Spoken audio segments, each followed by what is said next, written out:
I'm Amir Fazeli. This is Adonis TV, coming at you for another episode again. Today's question comes from one of our Facebook fans, Malik. He asks, can you talk about the difference between low carb diets versus diets with carbs for the purposes of weight loss? Good question, Malik. When it comes to weight loss or weight gain, the number one determinant is always the amount of calories you're consuming. If you are eating more calories than you're burning through the day, you will put on weight. If you're eating less calories than you're burning through the day, you will lose weight. It's as simple as that. The reason why low carb diets have become synonymous with weight loss is only because when you take a diet and you subtract the carbs that you're eating, you're in effect subtracting calories from that diet. So you're now eating less calories than you were before. So that means you're eating less calories than you were burning. And that is why people on low carb diets lose weight. If you were to take calories out from any part of that diet, you would lose weight. If you take it out from fats, you would lose weight. If you take it out from protein, very bad mistake by the way, you will lose weight. So it's not the carbs in itself that's the problem. It's ultimately coming down to the calories, and that's what is the ultimate deciding factor on whether somebody is going to put on weight or lose weight.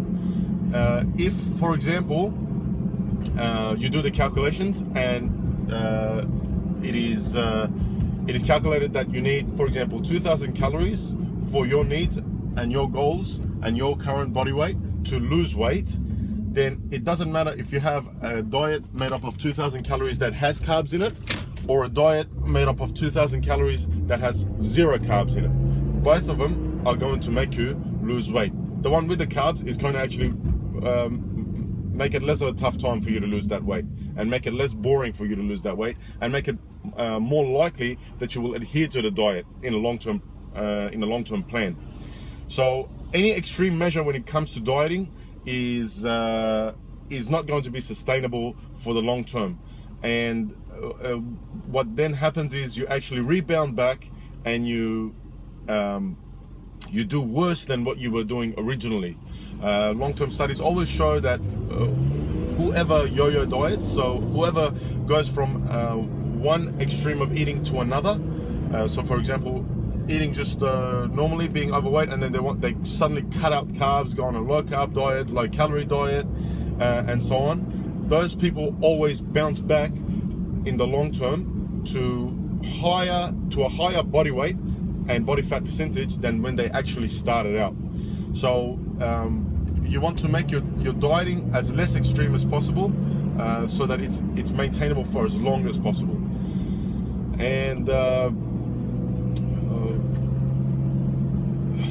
one more thing that's probably important to go with that is at all times you want to make sure that protein content is always high, especially if you're going to go on a low carb diet for whatever reason.